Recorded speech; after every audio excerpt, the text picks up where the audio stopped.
And hello, welcome to Zoetic Productions. This is We are live. Thursday, August 8th, 7 p.m. We are interviewing Hawkstown Entertainment. What's going on, guys? How's it going? Hey. Hawkstown represent. It's hella good, hella good. We enjoyed seeing you guys at the show the other night.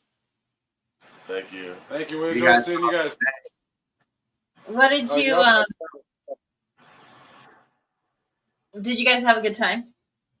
Of course, every time. It's always nothing but love when we come to Salt Lake. It's become like a second home to us. Nice. So you're down all the time, right? You're down entertaining and booking shows in Salt Lake a lot. Yeah. Is there a destination that you guys have yet to touch ground at that you guys want to go to? California. Ooh, okay. Have you been there yet? We're Cali natives, so oh hell yeah. We have yet to get down there. We're working on it. Like nice. Down in Southern California, right, where the beaches are all at and everything like that. Oh, for sure. I'm Southern Cali. He's Northern Cali, as is my wife. Okay. Oh, she's Northern Cali. She out of the ghettos into the sticks.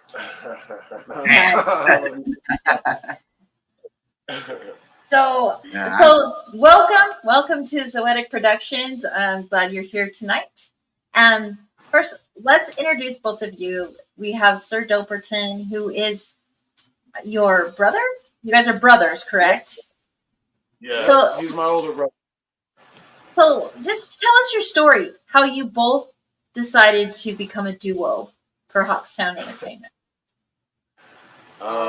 Through circumstances beyond our control, we didn't grow up together. Right. And we eventually found each other in like 2011. No, it was before 2011. Well, it was 2010. It was like 2010 when I found him. And then I moved out here in July of 2011. He had a fake profile name called Toby Jackson. I was like, what the fuck is this?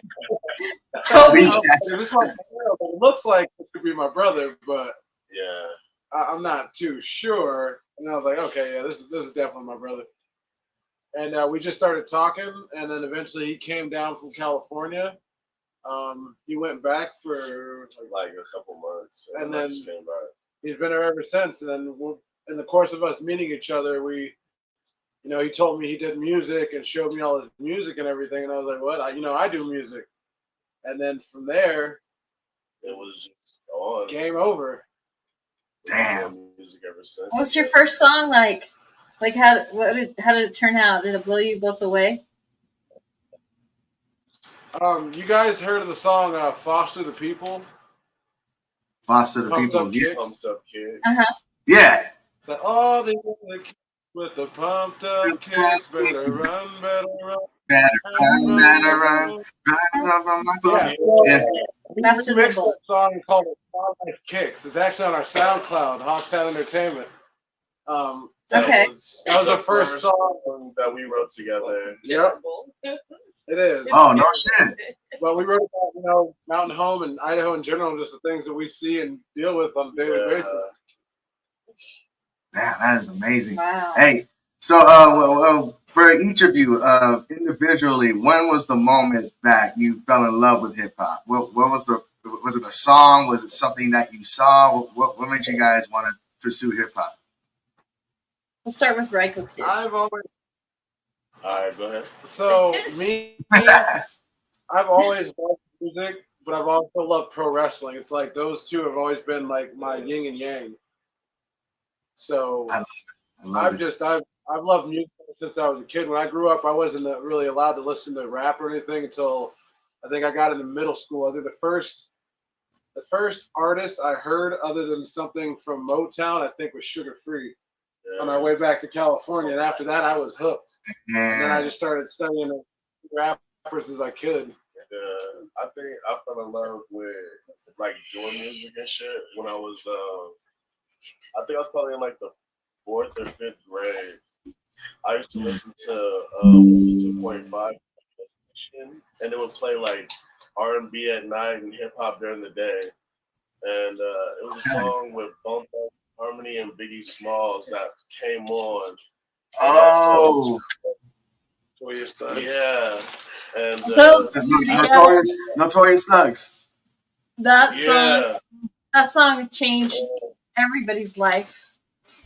yeah. And after that, that's when I was like, that's what I want to do. I want to be able to do that because I could rap every word of that song. So it was like it was tight. Like That's cool. I just So you started was it easy for freestyle. you then? No, because I didn't know I didn't know how to rap. I just knew how to rap other people's songs. But I used to get in trouble a lot because I was like in foster care, and they would say you could rap all these songs, but you can't do your homework. And I was like, because music is like kind of easy. Fuck homework. Yeah, I know, right? Fuck homework. Fuck all that shit. I love music, so I didn't really care about homework, but music, I love music, so it was nothing. It's a second language for us. It's a way for us to express ourselves, and it's like pro wrestling for me. Music is what pro wrestling is to me is what music is to us, and it's a way for us to be heard, to have our voice out there, to express ourselves, to put out because you never know what somebody's going through.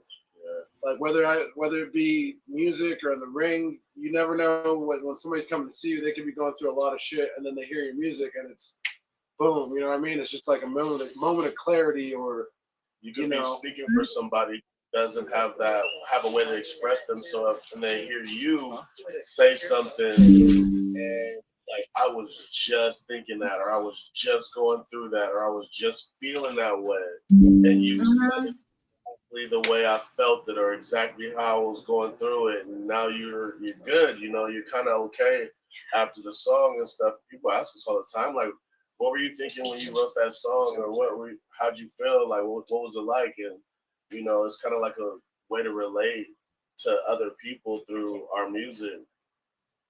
And that's what I love about hip hop the most is that it's one of the only genres of music that was by the people for the people.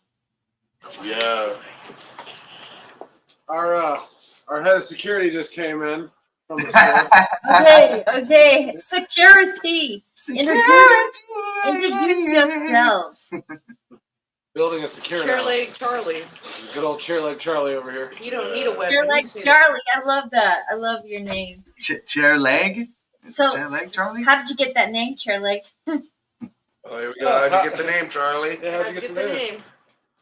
You don't need armed robbery. All right. I was wondering if maybe like a gift or something, but no. True. Yes, 100% true. Like a gift trying to rob a bank. I got 9 No. years. I ended up doing 9 years over it. Yeah, he tried to rob a person. They don't need to get into specifics. That's why he don't need a weapon. He just needs a chairleg. Yeah, that's why we don't give him a weapon, We like arm any him kind with of a guns or chairleg, anything yeah. like that. So he's security, but he's security. So was he inspired to be security from the security that arrested him, or like how did this happen? If you're willing to commit armed robbery with a chair leg, I mean that's on you. He protects management, and I trust my wife in his hands because again, my wife is our manager, so I want to make sure my wife's protected at all times. That's dope. He's going. So do you But yeah, do you run into situations like stalkers or anything that's of like super red alert? You're so stupid. I wouldn't, but Dopertin is a whole nother story. Like, I like him. He apparently has Explain, Dopertin. Tell us. No, I You gonna change no phone numbers? You're like, nope. I'll straight. phone 3 times. Yeah, it's a little different, but it's whatever. Well, this shit when the fat bitch jumped on me. how many years have you had to deal with stalkers? I mean, just kidding. How many years have you had to deal with, or have you been into your music scene? When did this start? What since 2000, like 12? I'd say we really got started in 2012. Okay. Okay. That's when we really started to record for real, do a lot of mixtapes and stuff, but we were like a lot of things. Things started to really like progress and be like big. Like the past like maybe 2 years, it really started to pick up. We started doing shows. We started doing a lot more mixtapes, and actually working on the album right now. Interviews. More interviews. Oh, words. Yeah. Noticing the music and stuff like that, like these past couple years. But yeah, we are working on a new album. What's the biggest exposure you have had? Your biggest moment where you're like, oh, this is going on for us. Let's do this. Chris Calico show. Oh, nice. Yeah, the Chris Calico show. Yeah. Or I say that and drinking with the Gorefather Scum. Shout out LSP. Shout out LSP. LSP. Shout out Scum. We love you. L's up. L's up. LSP. Shout out Lex, shout out everybody. Like they showed us mad love. Like Their family. It's like we met strangers and we walked away with brothers, and like that's crazy. That's the craziest thing. I can text Scum right now. I'm like, hey, what up? How you doing? And he'll text me back, and I'm like, that's cool. Yeah. You know what I mean? Yeah. So, yeah. Are you guys It's doing still good. work together? Are you guys working together on anything? Any collabs? Not Can you yet. talk about projects? Oh, No, until collabs with LSP. other- no, we eventually Not we yet. want to get there. We're gonna start reaching out to more artists and stuff like that here soon. But Like Overdose, Yeah. Christian Silverman, aka for Lost sure. Boy. Oh, for sure, Christian. FSA for sure. Shout out FSA. Shout out Skids. FSAs. Whoop, whoop. The whole multiverse. If you're not familiar with the multiverse, you should check into it. You know what I'm saying? Mm-hmm. Mm-hmm. Yeah. Yeah. Yeah. The whole multiverse? That's a lot of work right there. Yeah. We try to stay consistently busy, but we had a little setback, and then with work, we're just trying to. Anytime we can get, we try to get in there and get stuff done, and things recorded. So Life happens. life happens, situation happens, and sometimes we're perfectionists, so we like to not rush our process. So if we got to take our time with things, that means it's just going to sound that much better, and people are going to like it that much more, and it's going to be that much more memorable. Right. It's like how I look at cooking when I make music. Like, it's like, do you want it done fast or you want it done right? Exactly, because we can put out some gang stupid shit all day, but I'm going to hate myself afterwards. But to put out something that is artistically. Do you feel like if you get the idea and the concept done right away, that's really important? Like for your song, you want to capture that artistic moment, that feeling, and then work on it for a long time. Does that make sense? Yeah, well, for us, it just depends. Like, we can sit down here. We're actually in our studio right now. We can sit down here and pump out an entire mixtape in a night. And that's with us recording, me mixing, and mastering.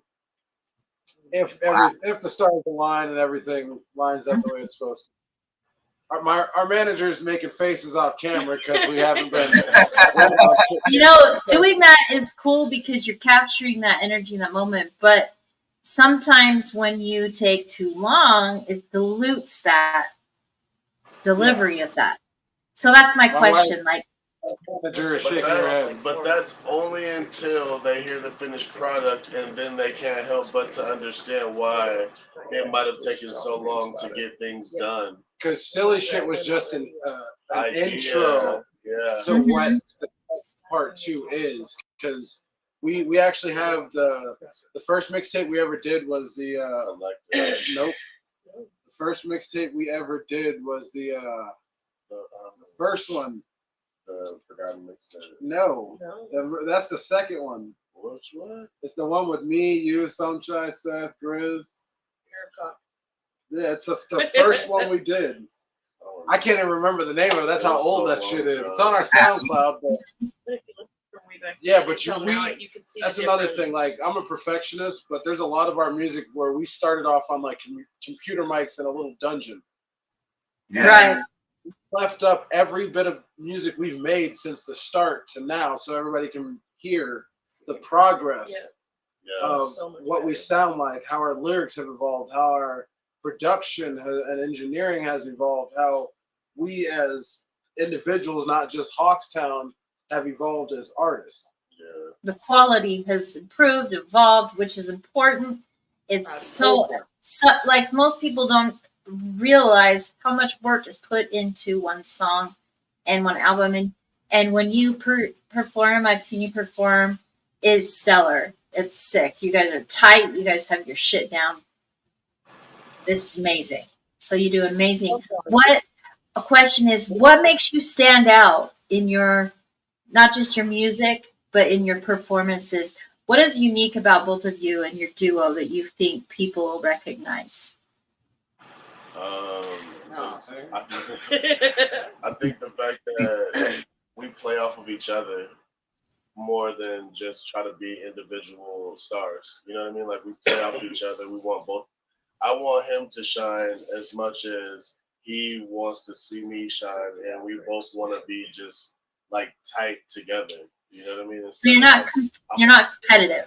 You're lifting each other. We're very competitive. We're very. I was saying, yeah. In hip hop, you gotta have that competitive. So you gotta you are competitive in a positive way, but you're not outshining each other. Yeah, in the writing process. Yeah, in the writing process is where the competitiveness is. Is like when we're sitting here writing and he hears me come off with an idea or a hook or something like that, or my verse, where if my verse is super tight and just dope and intricate or something like that, he'll hear it and be like, "Oh, okay, I see what you're trying to do," and then he'll come and like do some crazy shit with his verse, and I'll be like, "Bro, what the fuck?"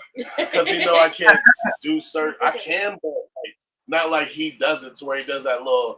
The you feel like shit, like I can't do that shit like so him. Do you feel like the things that you can do complement what he can do? Do you complement each other? Yeah, pretty much. Yeah. This fool is like just likes to rip everybody to pieces. Like this is an arson. Lyrically, this man's an arson. He's wanted. Hot rapper like Mel Bill ain't even been heard of since we started.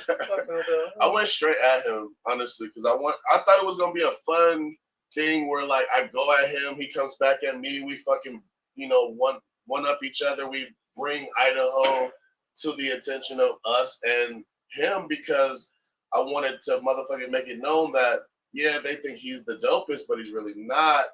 He's probably one of the dopest, and you feel me? But the Hawks are at the top. I never got a rebuttal. He might have heard the shit that I did on him, and motherfuckers was probably talking about that shit, and he had made like a fucking track or whatever after that, and it was just like very not good. So very not good. Very not good. I was just like, all right, well, that's the end of him. And he hasn't really even done any new music since then. He's probably done like some other shit. But it's just like, I wanted it to be like a fun back and forth thing. And it just never ended up going that way. Like it was just never came into fruition. Well, I have so many questions. I want to ask something about that, if that's okay.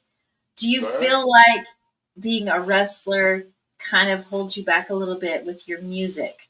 Do you feel like you invest a lot of time, or did they actually feed off each other and help you create? It's for me, I get inspiration from a lot. My biggest inspiration is my family.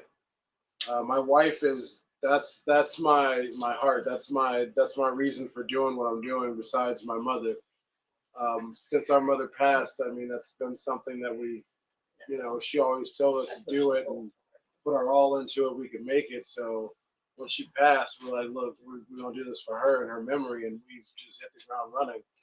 But wrestling for me, it helps me get out frustrations that music can't. Like if I'm having a bad day at work and I'm a manager, so I can't. I have a back of the house attitude with a front of the house job, so.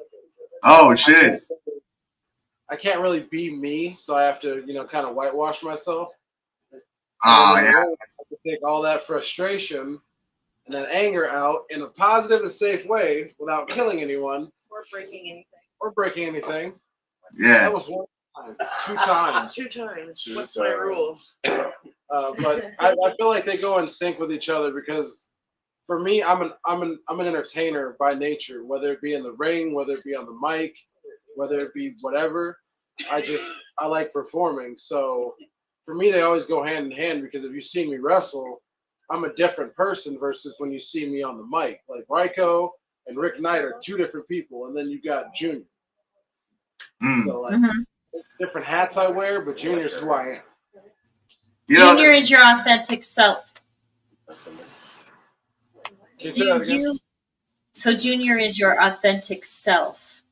Yes, so you have 3 different personas, 2 personas and one original. Yep. So Junior is the person behind Ryko and Rick Knight. It's the person that goes to the store. It's the person that goes to work every day. It's the person, you know what I mean? Like, just. I do. That's Junior. Anything that's not Junior is either Rick Knight or it's Ryko-Kidd. So Junior would be the one that goes to church. I'm just kidding.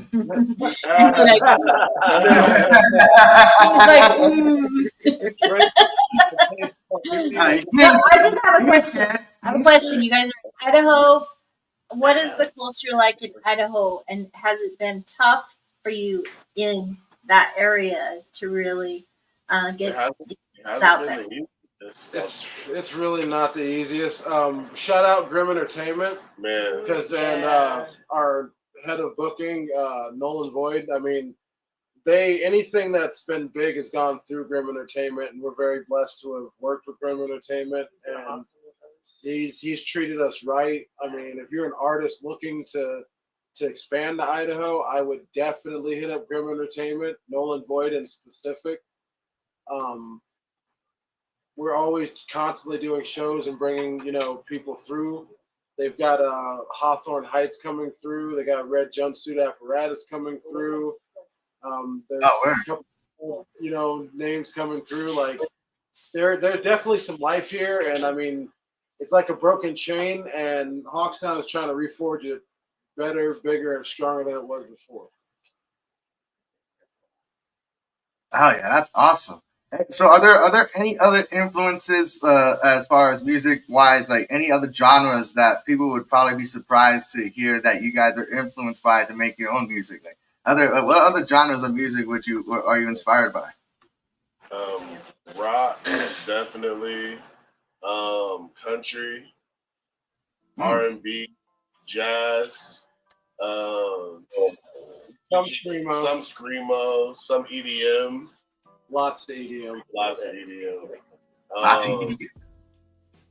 So EDM is for sure. Have you heard Ozzy and Post Malone's album together? Yeah, we kind of. What's your opinion? The song was good.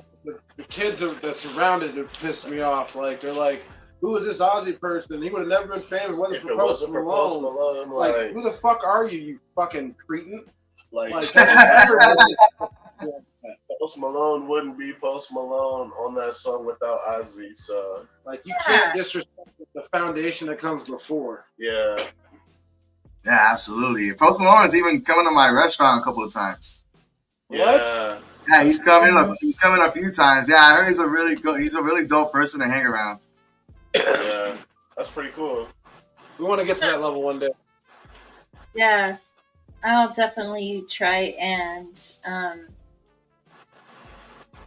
So, Hawkstown Entertainment. So, what's the origin story of you guys linking up with them? We are Hawkstown. Oh, okay. What's the origin? How did that come into fruition? So it started off. I'll let him tell his story, and I'll tell mine, and then. No, I don't. I have a different story than yours. Like we were really like trying to figure out what do we start out as. So when everything first started, before my brother came down, I had a small group and we were called DKB, Diamond King Boys. Yeah. Unfortunately, a lot of my friends and people in my group were hoodlums, so that was soon marked as a gang by the police, which we quickly disbanded. From there, we became the Jailbird Mafia. Oh God. Jailbird Mafia. Pretty self-evident. I mean, it's in the name. Yeah. We pretty much didn't learn from DKB. After that, we became Fly Life Society. That was when I got here. Yep, that's when we really started to do stuff. And then we found out there was another Fly Life Society. So we're like, I don't want to be linked to this. So, you know, we're doing mass and all these things, and then it goes to them, vice versa. Yeah, the search, when they search us up, people would find that Fly Life Society and not us. So we had to change the name again. And we were sitting around and we were like, fuck. That's when we were still in the dungeon. And I think we got high, and that's how we came up with Hawkstown. I think. So it wasn't like you saw like a hawk or. It was like Birds of prey. It was because of the fact that he wanted to make sure that we represented Boise and Idaho's capital. You know what I'm saying? Because we were going to be Idaho's dopest rappers. So he was like, "There's a Hawks Field or whatever the Hawks, Hawk Stadium. Hawk Stadium in Garden City, Idaho." So he was like, "All right, well, why not be Hawkstown?" And I was like, not with it at first. Like, I don't know. I had a different. Oh no, you said fuck that. He wasn't fucking with it at all. He was like, fuck. That's how it goes too. I was definitely not with that at first because I had an idea and it was not no Hawkstown shit. But I was like, fuck it, let's do it. You know what I mean? It's just been Hawkstown ever since. Nice. I like it. I think it's dope. Hawkstown Entertainment. Pretty dope. So being in Idaho, do you feel like there's a lot of venues, or do you just have like one, or what is it like with your venues? Hold on, let's ask Nolan Void. What do you think, sir? Yeah, had a promotion. Speak loud. Had a promotion. So my name's Nolan Void. I work for Grim Entertainment. His shirt's open, by the way, right now. He's got his taco meat out, so he's got all this hanging out. He's just fucking embracing it. Oh, show your titties, man! It's okay. This is Zoetic production. They all hang out. What happens on Zoetic stays on Zoetic. So I'm very open. That's the way I do. But anyways, as for the venue situation, we have a couple in Boise that we work with through Grim Entertainment. We got the Reef in downtown Boise off of 6th. And then we have the Shredder. We recently talked to the Knitting Factory and are getting some bids from them. Ooh, that's a huge venue. And once we can get into there, it's free flying from there. Tell us about the venue really quick. Can you just quickly tell us why that is such a huge venue? The Knitting Factory, because that's where all the big artists, like the famous artists, come when it comes to venues and the situations with that is, so right now we're playing the smaller venues. Knitting Factory. Right. Yes. And then these smaller venues are cool and whatnot, but you have to get so many small venues before you can get up into the Knitting Factory. We finally got there, so now that's why the Knitting Factory is so important. No, why is it important? What? The Knitting Factory is so important because Boise is our capital. It's one of the biggest cities in Idaho, and that is where any and all famous artists, like the big name artists, Tech-9, any of those go to. When they stop through. Okay. That's the main hub for the big artists. It's a major venue. It's got a lot of seats. I was getting there. It's got a lot of space. The stage is amazing. every big name artist that comes to perform in Boise goes and performs at the Knitting Factory. the Idaho Center. So, or Idaho Ford Center in Denver. Yeah. So, if we're in the lineup to be able to perform at a Knitting Factory, that's a big deal. You know what I mean? It's an interesting name. That's why I'm curious. The Knitting Factory, like, did it start out? And then I think it caught on fire. I think it caught on fire like twice, and then it reopened as the Knitting Factory, but it was the Big Easy. Okay.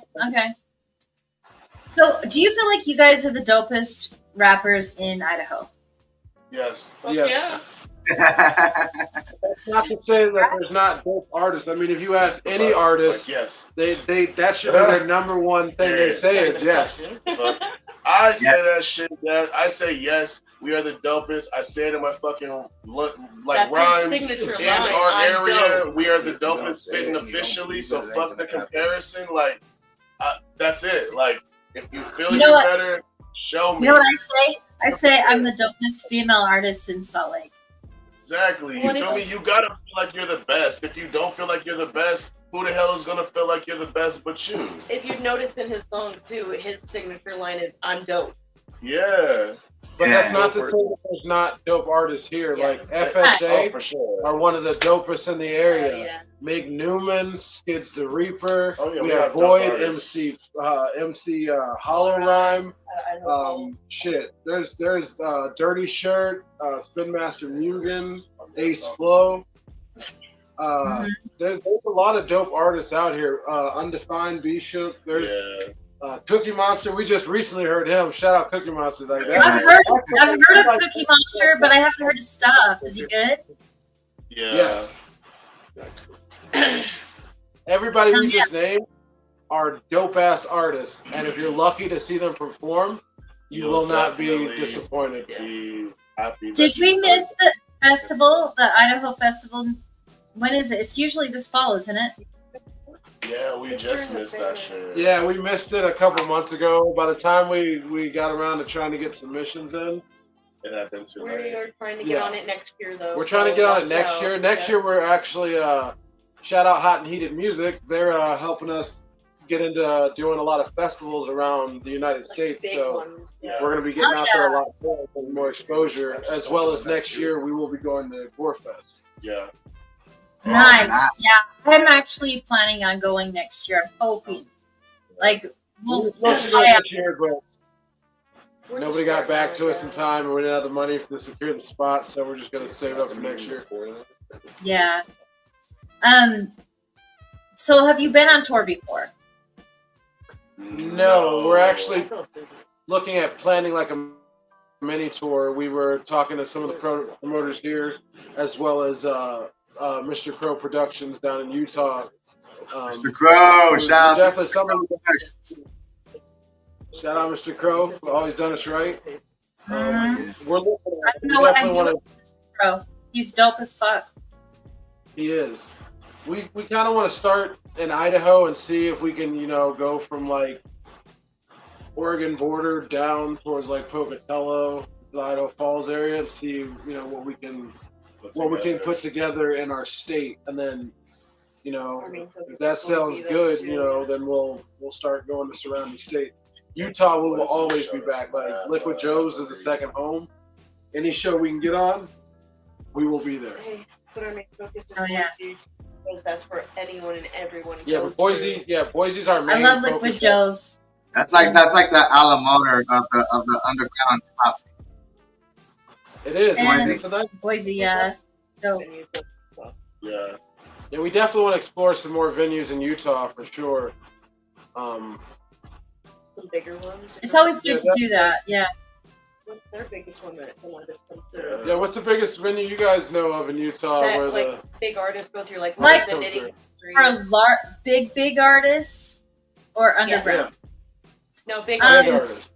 Like the most recent one was USANA, but now it's a different name. It's called the First Credit Union Arena now. The First Credit Union. It's beautiful. It has a giant screen. It's an outdoor venue. The stage. It's a huge stage, and like They only have like a few seats in the first row, and then there's a little pit before the seats, and then everything else is just like a yard. You can like put a blanket down. And I love the back at the top because you can look down at everything and smoke and. Yeah, like it's just you can just smoke a little weed and drink a little. Like it's like a lot more open space, like a little more freedom. I actually saw Santana at that venue. And what Santana about in the winter? Amazing. What do they do in the winter? I don't think they hold any shows in the winter. So then, besides that theater, what's the best one? The Complex is another one, but that's a little bit smaller. But I remember when the Saltaire used to be a great venue out by the Great Salt Lake. It used to be a hotel, but then they turned it into a venue, and they have an indoor part and an outdoor part. The outdoor part was always way better. Yeah, I don't know if it's still going on, but I don't know if they hold shows anymore, but I used to go to a lot of EDM shows at that venue. I have a question. A lot of amazing shows. Sorry to kind of change it a little bit, but have you ever performed at a wrestling event, like your music? No. I've always tried to keep my music and my wrestling. I was going to ask because you could do your own intro if you wanted to, right? But you haven't. And told me that. But for me, it's like, I don't know. I don't want to hear me when I come to the ring. Like, I mean, I'm dope. I know I'm dope, but that ain't going to pump me up to come kick somebody in the face. Like, I'll be out there like, oh, shit. Oh, man, that's my words. Like, I said this, I did this, and then I'm completely out of character and off to something else. Like, my ADHD will take that shit far left. Yeah, it's hard with your characters, huh? Yeah, that makes sense. How is it? How do you balance these different personas without losing your original identity? I think our persona is just us personified times 10. So as extra as we feel and want to be sometimes, we just put that into these personas. Like, I mean, for me, when I'm rapping, Ryko is just Ryko. He's unpredictable. He's funny. He's lyrical. You never know what you're going to get with me because you never know what kind of day I'm having. Yeah, that makes sense. The dopest rappers ever. Like, that's just that's how I'm coming every time. I just try to come to be like the dopest ever. He embodies the Godfather. Just the dopest ever. So Dopertin, tell me, like, if you could describe your style that is different than Ryko-Kidd, how is, in contrast, how are you different from Ryko? Probably, I don't know, like, I'm not as fast, so my like, when I do my verses, they're a little bit more calculated. Okay. As far as, like, it's like a premeditated murder. Okay. When I'm writing, it's like I hear what I'm gonna say before I say it, and then I have like an aim. I have like a target in mind before I actually write some shit. So then it's like when I write it, it comes out. And it's like it's like crazy. Just the way I formulate my words and shit. It's like, I don't know. It's kind of complicated, but. Like, do you need to hear the beat first before you write, or is it words first and then the beat? No, I could write. Sometimes I have the verse with no beat, and sometimes I have I write a verse while I'm listening to the beat. Sometimes I'll hear the beat and I'll just like kind of sit without the beat and play it in my head, and then I'll just write. Like, it's different. Certain, like, whatever circumstance fits the moment, but either way, like. It's gonna be some dope shit. Question: what is the strangest moment that has inspired you to write something? For him or me? Oh, both of you. Any of you. Yeah. You go first, Dopertin.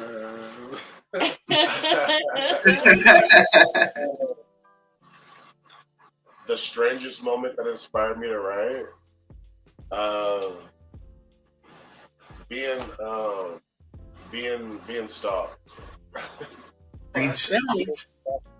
being stalked and being followed and being watched and being like just weird shit like that. Somebody's That's Yes. pretty Just- cool. So you actually, Huh? you actually experienced that. That would be really. You had a stand in your life. That would be really scary, to be honest. Yeah, it's just For them. I just use that shit and some of my You never know. lyrics, Hmm. I don't worry about it. What about you now? What inspired you? I don't worry about it. I just use it as fuel. You know what I'm saying? 'Cause I know they're listening. I know motherfuckers be watching. I know people follow. So it's like, yeah, keep watching. You know what I mean? Don't believe me. Because they're watching you because they want you. How do you guys handle haters? Do you handle haters pretty well? We welcome them. I love it. We need 10 more before this interview's done. Yeah, I love it. Like, we love the hate. We love to prove people wrong. Okay, so what is something that you would like to say to the world to get that message out? Like, what do you have to prove?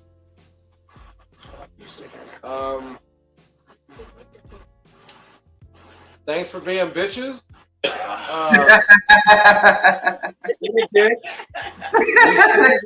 Still grinding. Fuck you and all the bullshit you own. And we'll see you at the show. Yeah. If you can get into the building. All right, so let's say They are blurry. What did you say? We missed it. You kind of cut out slightly. If you what? If you can. If they can If get you into the can building. get in the building, we'll see you at the show. Oh, And it's for the show on the 3rd of February. the 3rd of February. February. I like that. Okay. Let's say hip hop. Let's say hip hop was a wrestling ring. Where would you be, babyface or heel? In music, Yeah, I'd be neither. neither. No, I would be. If you're familiar with Star Wars, I'd be a great Jedi when it comes to music because Okay. Okay. Okay. I can be real philosophical, or I can get real ignorant. It just depends on my mood, amount of liquor, what's going on in life. And that's good to be versatile with music. It's important. It's important not to get stuck in just like, oh, I am this. Like allowing your character to just explore itself. And that's probably why you were so relatable and why your music is so good. And you guys are really excellent at your craft. I wish I had a song to play in this interview, but unfortunately it's not compatible with this stream. So it wouldn't load. So I apologize. But can you give our watchers an idea of where to find your music and what your favorite songs are? Just talk about your recent work right now, if that's okay. We have our Facebook pages, our Facebook page, Hawkstown Entertainment. Instagram, YouTube, We have Twitter, SoundCloud. You can find us on TikTok, Spotify. Hawkstown. I think we also have a Discord. Our TikTok is Hawkstown ENT208, I think. Or something. Yeah. Yeah, so it's Hawkstown ENT208 on TikTok, Hawkstown ENT on Facebook, and any other platform. On YouTube, it's Hawkstown. I think it's Hawkstown ENT topic page. We have two different because we were going through United Masters and now we're going through Distro-Kid. So, but we have a bunch of stuff up there. We've got two different SoundClouds. We have Hawkstown ENT or Hawkstown Entertainment, and then we have the Hawks Next, which has all of the newer songs that we've just done within the last, I'd say, 6 months. Yeah. Hawk's Nest, like that. Hawk's Nest. That's dope. Hawk's Nest with the hotness. You guys can also, fans can also find us on our personal pages. Mine is my actual name. Yeah. Okay, what is yours? Because I honestly was going to contact you to kind of give you a heads up about the interview. What is your, you'll have to let me know if you don't want to say it, but it would be good so that I can share this video with you. Also, I'm Amos and this is Andrew. You don't have to do that. Andrew and Amos. Okay. Amos, Is that really your name, Amos? No. I was just fucking with you. No. Okay. Well, that would be the fourth personality that you have. Now I'm going to get into some deeper questions. Do you ever feel at night that you hear voices talking?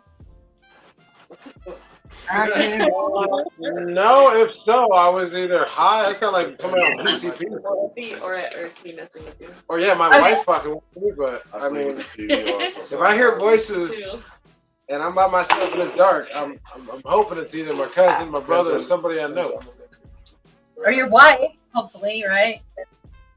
Yeah. Oh yeah, my wife is always.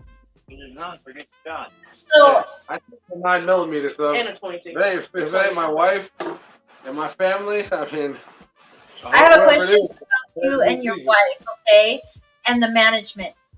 Do you have any personal? I mean, you don't have to share them, but do you find that you have personal issues sometimes, or do you think it's amazing she's your manager? Does that help your marriage? It's a double-edged sword. It is. Okay, explain. I mean, with anything, like, I'm her husband, so as an artist, I have a responsibility, but as a husband, sometimes I can be a dick. Sometimes it's hard to separate. Yeah, so sometimes, like, when we're talking to each other as a manager or an artist or owners, he has a hard time separating. It's like, I'm not talking to my wife right now, I'm talking to my manager, and vice versa. She's not talking to her husband, she's talking to the artist. I'm like, why are you talking to her? Or she's like, why are you talking to me like that? At the end of the day, I push them hard. You know? But yeah, at the end of the day, she's the reason we put out so much music. She's the reason that we put music out as often as we do, and we go as hard as we do. Is because she's constantly on our ass to. What is your manager name?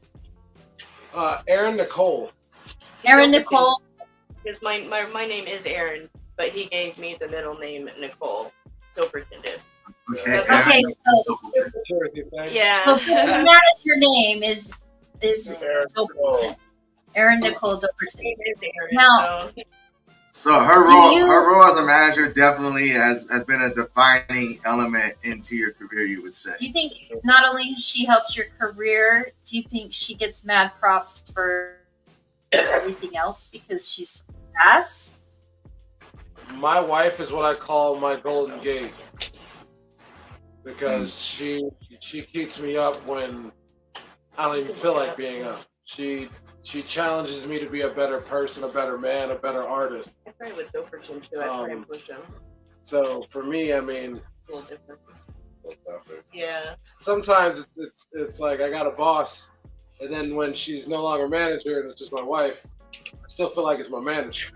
Sometimes we just need to just go fist fight for a few minutes. Not just a better artist, but a better man in general. And I know, Aaron, are you comfortable if I bring you into this interview a little bit, like asking you questions, because you're a huge part of this. And do you feel like you would ever consider managing other artists just for a career, or is this mainly because you're supporting your? I'm supporting my husband and my brother. Eventually, I am going to take a step back from management, but it won't be for a little while.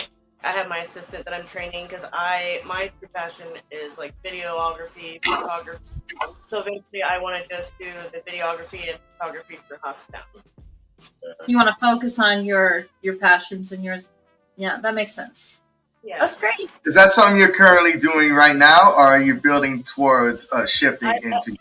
If you guys have seen any of the music videos or anything that we post, it's usually me that has done them. Oh, well, nice. Send it my way. I'll promote it just for fun, just to help you out. If you need promotion, let me know. Just send it my way. And so let's get back to Hoxtown entertainment subjects. Sonny, what do you got? What kind of question? Okay, so as rappers, it seems to be a trend that when you first start out rapping, you tend to emulate your favorite rappers that influenced you. And then within time, you find your own identity as a rapper. So my question is, who were some of the rappers that you emulated before you found your own identity as a rapper? Like, who are some of your I don't biggest? think we have enough time to answer that. So for me personally, because I've Murder Mood. Wayne, LL, Mm. Talib Kweli, Black Stars in general. yeah, Common, Black Star. Black Star is dope as hell. yeah, Black is dope as fuck. Will I Am, fucking, damn. Well, like, Well, see, with me, I just love all the dopest rappers. You know what I'm saying? So I just go off of certain things that I hear them do, and I'm like, I could do that shit. But then I do it in my own way. But You take it as a challenge for yourself sometimes. oh yeah, when I hear like Lil Wayne, like he does like some out of nowhere verse on some shit, and I'd be like, oh, that shit was hella crazy. I'm like, oh hell no, I gotta write some shit. You know what I'm saying? Eminem for sure. I can't rap as fast as him, but when he come with some crazy lines and shit, I'd be like, oh, it's time to like get a little bit into my intricate bag and shit. You know what I'm saying? Flip some shit and do a crazy line here and there and shit. You know what I'm saying? Like, it's just, I love some dope shit. I love hearing good music, not just some fucking bullshit ass, mind numbing ass music. You know what I'm saying?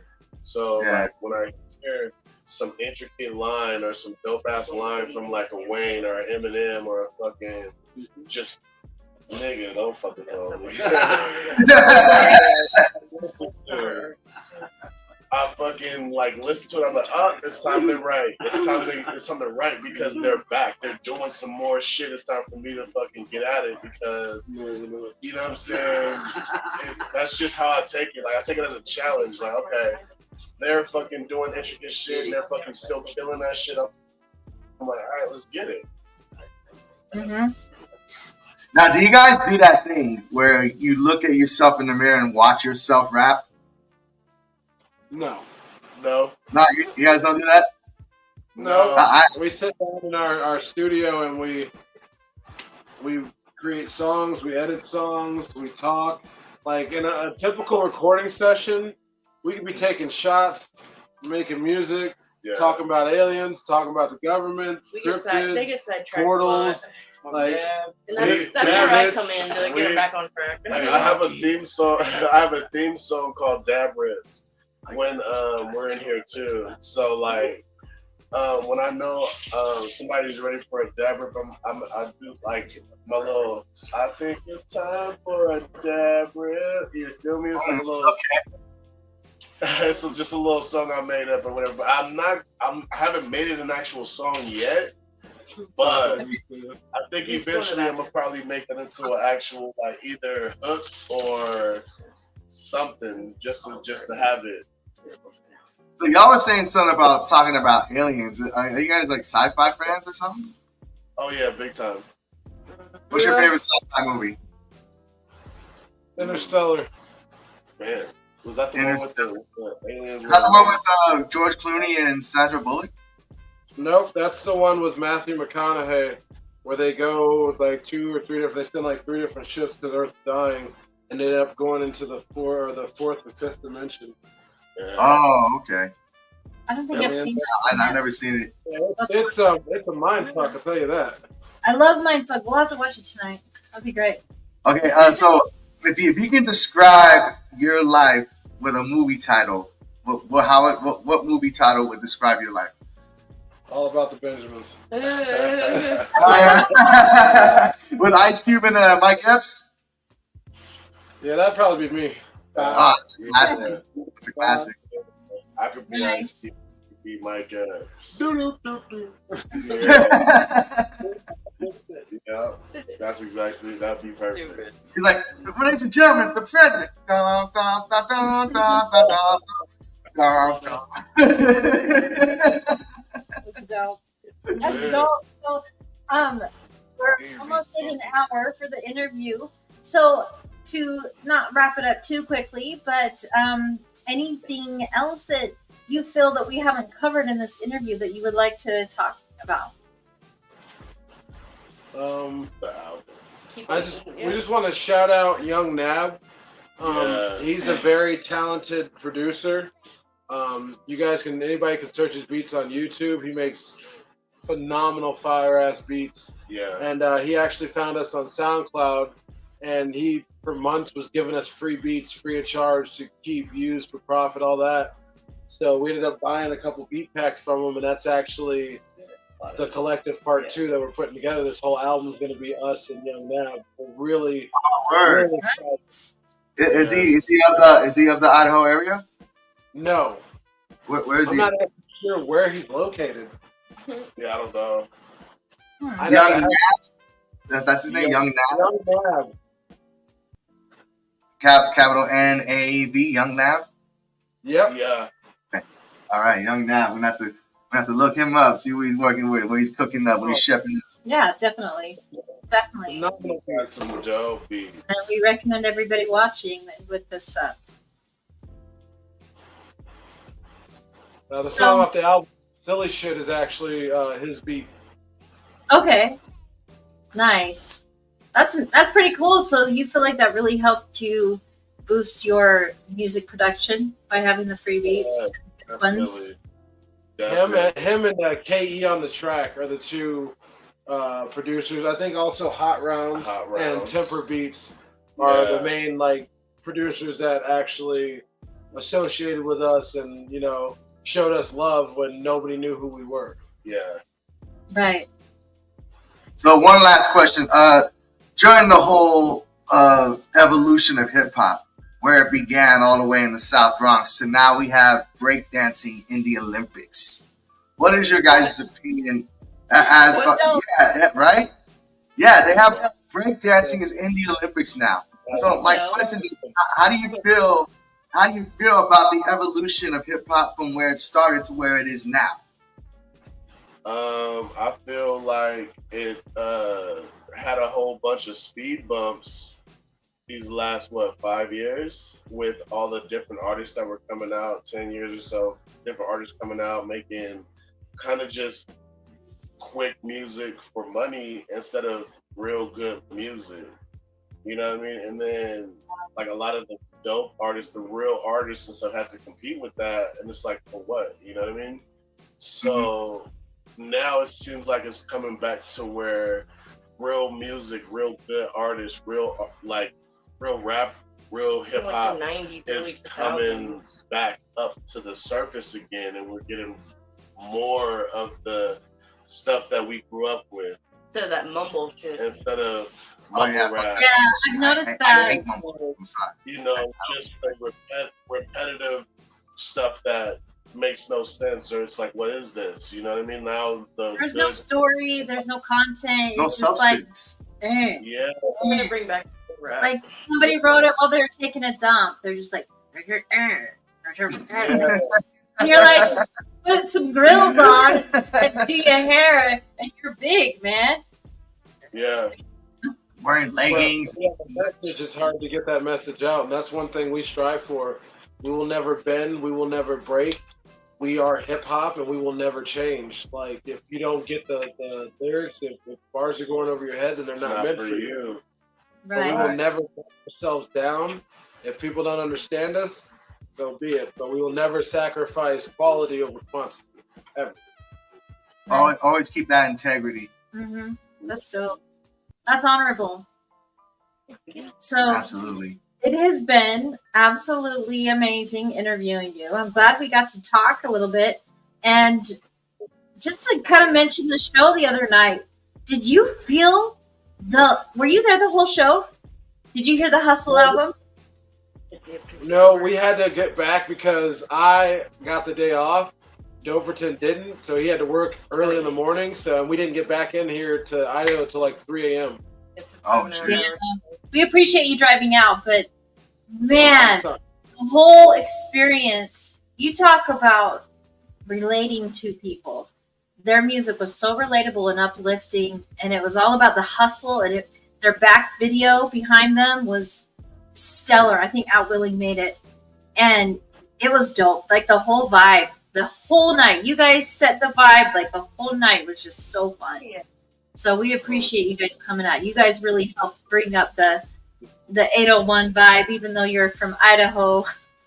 It still was dope as fuck. I'm proud of my artist. Anytime we touch down in the city and we get that love, it becomes a Hawks town. Thank you. Yeah. So very inspiring. Your music is inspiring, and Salttown and Hawktown. I recommend looking up Hawkstown Entertainment, Hawkstown ENT, or H.T.E. Right? Yep. H.T.E. On every platform, YouTube. Do it like ASAP, so you can see how right now amazing their craft is, and show some love and support. Like and share everybody's stuff that you like. So, it just helps us. And thank you. Thanks for getting on. Did you enjoy being on Zoetic Productions interview tonight? Hey, for Always sure. a pleasure. Always a pleasure, for sure. We Thank you love for having that. us. Mad love, and thank you everybody for watching. If you want to do us a favor, share it. Like, subscribe, Zoetic Productions, Hawktown Entertainment, baby. We got one last. Oh no, I thought we had one last question. So yes, thank you, and Aaron, you're badass, and chair leg. Charlie. Charlie. Charlie. Chair leg Charlie. Okay, chair leg Charlie. Thank you for protecting them and for protecting Aaron. And you guys all have a dope ass night. Person in the background, have a good night too. And woo woo. Woo.